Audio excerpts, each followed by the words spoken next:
Okay. So ngayon, ang sagot ngayon ni Marlon Acobo ito, tingnan nyo Pwede bang magbisaya lang ko, no? Kasubuan ako ang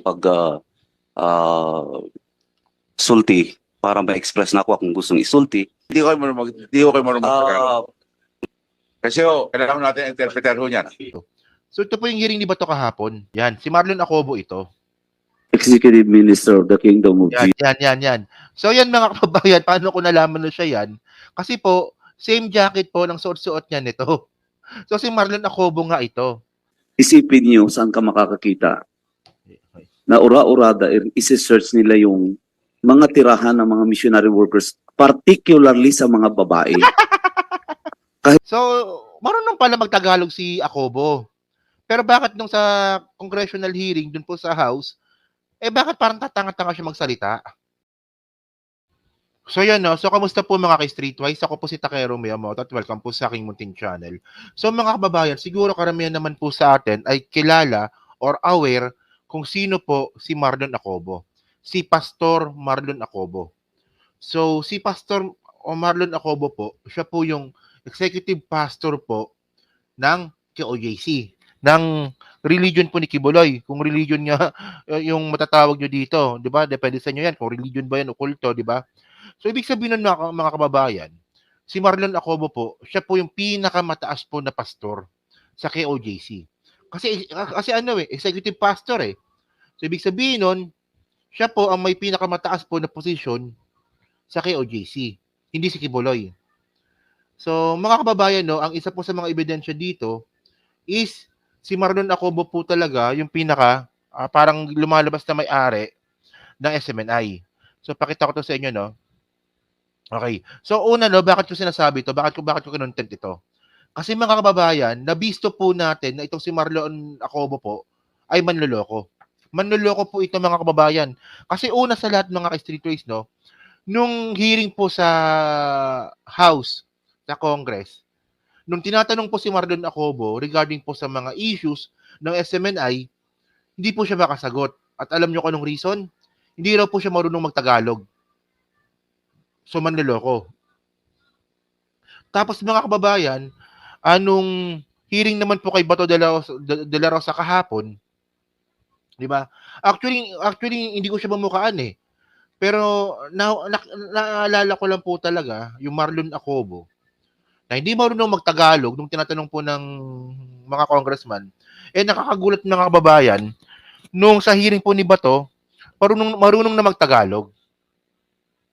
So, ibig sabihin nun, manloloko. At actually, mga kababayan, matatas po siya magtagalog. Magaling po siya magtagalog. Oh. So, gaano ba ka-importante itong taon to mga kababayan? So, tingnan nyo to pakita ko sa inyo. Okay. So ito ito yung isa sa mga article na makikita natin. So ito nabalita ito noong December 12, 2023. Okay? Sabi dito, excuse me, House Bill 6 revocation of SMNI franchise. Okay? So sabi dito, due to alleged violation of its franchise such as willful dissemination of false information and transfer of ownership without congressional approval, a bill seeking the revocation of the franchise Suara SAG Media Corporation, which runs and operates Sunshine Media Network SMNI, was filed at the House of Representatives. So dito mga kababayan, lumalabas ang pangalan dito ni Marlon Acobo. Kasi mga ka-Streetwise, no, yung pagmamay-ari po ng SMNI, na dati pong pagmamay-ari po ni Kibuloy, ay nilipat po nila kay Marlon Acobo. Kasi nga daw po, si Marlon Acobo daw po ang pinaka-executive pastor po ng Kingdom ni Kibuloy or Kingdom of KOJQ, Kingdom of Jesus Kibuloy. So, dyan mga kababayan, no? So, kaya nga, dyan po na-revoke yung isa sa mga reason kung bakit na-revoke po yung franchise ng SMNI. So, makita naman natin dito, no? So, nung March 21, prangkisa ng SMNI binawi na ng Kamara sa huling pagbasa nito. Okay. So, ibig sabihin nun mga kababayan, di ba, settle tayo doon. Di ba, na si Marlon Acobo po, ang pinakamataas po na may posisyon sa Kingdom ni Kibuloy at saka sa SMNI. So, kasi it will just raise more question. Kasi unang mga kababayan, alam naman po natin na kahit po si Marlon Acobo po, yung pinaka executive pastor po ng executive pastor ng Kingdom ni Kibuloy, nakikita naman po natin na si Kibuloy pa rin po talaga yung mukha ng KOJC tsaka ng SMNI. So ewan ko lang na, pero in my own opinion, parang ang lumalabas dito is parang lumalabas na dummy si Marlon Acobo. Okay. So ngayon mga kababayan, no, naalala ko bigla si Marlon Acobo nung nakita ko to sa balita sa SMNI eh. So, tingnan, 'di ba? Kahit ang executive minister ng KOJC. So, executive minister, kaya nga executive, ibig sabihin na nag-iisa ka, executive eh, 'di ba? Executive, so ibig sabihin ikaw taga-execute. Okay? Executive minister ng KOJC na si Brother Marlon Acobo ay hindi na pinahintulutang makapasok ng mga kapulisan sa loob ng KOJC compound. So mga kababayan, naalala ko kasi itong mahiwagang jacket ni Marlon Acobo. Yan. Ayan siya.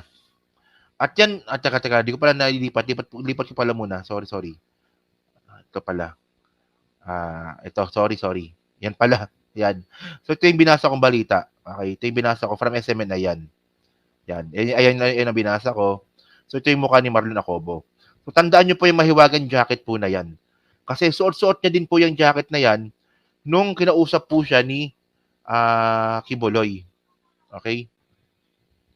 So ngayon mga ka-streetways, no, panoorin nyo po itong hearing na nangyari sa House, di ba, sa Kamara, regarding po dito sa SMNI franchise. So si Marlon Acobo din po ito. Tingnan nyo Okay. So yung mga kumpare niyang kinuha, may age bracket siya. Ka-age niya, kumuha siya ng mas bata. Ano bang ibig sabihin dito? Ibig sabihin dito, yung mas bata and healthy, that can take care of yung son. So yung sa akin, I'm just wondering lang, bakit mas may edad na yung can take over? Ano ba naging basis lang po natin dyan? Your Honor. Excuse me. So ngayon mga kababayan kasi, tinatanong kasi dito, ng isang congressman, si Marlon Acobo, kung bakit si Duterte yung napili nilang tagapamahala ng ari-arian ni Kibuloy. 'Di ba? Alam naman po natin 'yun, 'di ba, na si Duterte. Okay. So ngayon, ang sagot ngayon ni Marlon Acobo ito, tingnan niyo Pwede bang magbisaya lang ko, no? Kasubuan ako ang sulti para ma-express na ako kung gustong isulti. Naman siguro tayong mga congressman ano yung sulti? Sulti. diri nga makasabot pod sa kung isulti. Dali lang po. We will need di ko kayo marunong mag-Tagalog. Kasi kailangan natin interpreter ho niyan. Baka ikaw. So ayan na, malinaw dito mga kababayan ang sabi ni Marlon Acobo dito, hindi siya marunong magtagalog. So manloloko ito mga kababayan. Isipin ninyo kayong mga miyembro ng KOJC, naniniwala kayo dito sa taong manloloko na to? Sabi niya dito hindi siya marunong magtagalog, so kailangan pa ng interpreter para makapagsalita siya sa House regarding po niya sa SMNI. By the way, wala nang issue dito kasi wala naman ng franchise yung SMNI sa Free Air TV Pero ang gusto ko lang pala ipakita dito, sinungaling po si Marlon Acobo. Sige, continue. Medyo nakakaintindi naman ako kahit paano. Okay. Ang ibig niya sabihin, Mr. Chair, Okay. he is not well versed in Tagalog, so he will need somebody to interpret what we will be saying. Who will Mr. Chair, can I act as interpreter of Mr. Marlon Acobo? Okay. Attorney Mark, you will interpret sentence by sentence. Okay, Mr. Chair.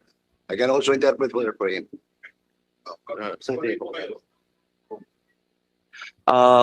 Inaani manggod ang hemtang, Your Honor, no? Ito ang sitwasyon, Your Honor. Senator Congressman Humaren. Nganong gipili namo si former President PRRD na Bakit pinili? mahimong administrator sa Diba ang Kingdom gulo, diba? Properties despite sa iyahang edad? Bakit pinili namin si Ang point PRRD? nimo, Your Honor, is ang edad. Patapusin mo to.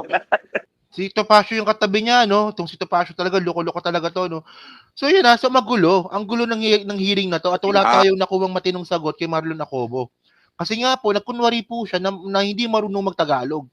So ngayon, napanood natin to kahapon. So ito yung hearing ni Bato kahapon. Teka lang, hanapin ko yung video. So ito po yung hearing ni Bato kahapon. Yan, si Marlon Acobo ito. Executive Minister of the Kingdom of Yan, Jesus. yan. So yan mga kababayan, paano ko nalaman na siya yan? Kasi po, same jacket po ng suot-suot niya nito. So si Marlon Acobo nga ito. So kanina, pinakita ko sa inyo kanina, hindi siya marunong mag-Tagalog, pero dito, ang galing niya na All mag-Tagalog. right, sir. At ang galing niya pa mag-English. Tingnan niyo As an Executive Minister of the Kingdom of Jesus Christ, our rights are being violated. The missionary workers are suffering too much. Isipin niyo saan ka makakakita na ura-urada, isi-search nila yung mga tirahan ng mga missionary workers, particularly sa mga babae. Kahit anong oras, kahit madaling araw, may naliligo, may natutulog. We suffered that too much, Your Honor. Hindi na kami makapagsamba. I even talked to Mr. Torre, together with our lawyer. Nakiusap ako, saan ka makakakita na ang may-ari ng property nakikiusap sa mga intruder? I asked him, please allow us to use the cathedral even for tomorrow, because tomorrow is our anniversary celebration. It's very important for all of us. Many kingdom leaders lumipad para dito. And then, Your Honor, General Torre. Marcelo, na ba tayo ngayon dito? Bobo ka talaga ba to? Bobo ka talaga ba to? No? So ngayon mga kababayan, so at least you get the point, di ba? So, marunong pala mag-Tagalog si Acobo. Pero bakit nung sa congressional hearing dun po sa House, bakit parang tatanga-tanga siya magsalita? O, di ba? So, ibig sabihin nito mga kababayan, manloloko po talaga. Manloloko po talaga itong mga to. Well, kayo mga member ng KOJC, kung naniniwala pa rin kayo sa mga taong manloloko, nasa sa inyo yan. So, tayo mga kababayan, hindi po tayo nang bibintang. Di ba? Hindi po tayo nagpaparatang. So, napakita po ako ng video sa inyo. So, ngayon, paano nyo ngayon sasabihin? Kasi ang alam ko, kapag pastor ka, dapat hindi ka marunong magsinungaling. Di ba? Ayan ang alam ko eh. Kasi especially, ako naniniwala naman ako sa white lies eh. Pero yung intention kasi dito ni Pastor Marlon Acobo ay para lokohin po yung Congress regarding po sa SMNI franchise. So, hindi po ito white lies. Panloloko po talaga ito. O, di ba? So, ito dapat yung mga sinasagot po ng mga DDS, hindi yung kung ano-ano, di ba? So, dito, di ba, settle tayo doon. Nagpakita ako ng video na manloloko po talaga si Pastor Acobo. So, ano ba ibig sabihin na manloloko? Di scam. O, di ba? So, yun mga babayan, sa mixing content lang po ito, no? At least you get the point. Okay? So, yun, no? So, comment. So, doon po sa makakapanood po ng video po na to, so, anong masabi nyo nga po dito, so, comment na po sa baba, binabasa ko pong lahat yan. At syempre, pa-like, pa-subscribe, at kung di naman kalabisan, is pa-share na lang din po ng video po na to. So, gusto muli po, kita na lang ulit tayo sa susunod na video. Salamat. Thank you.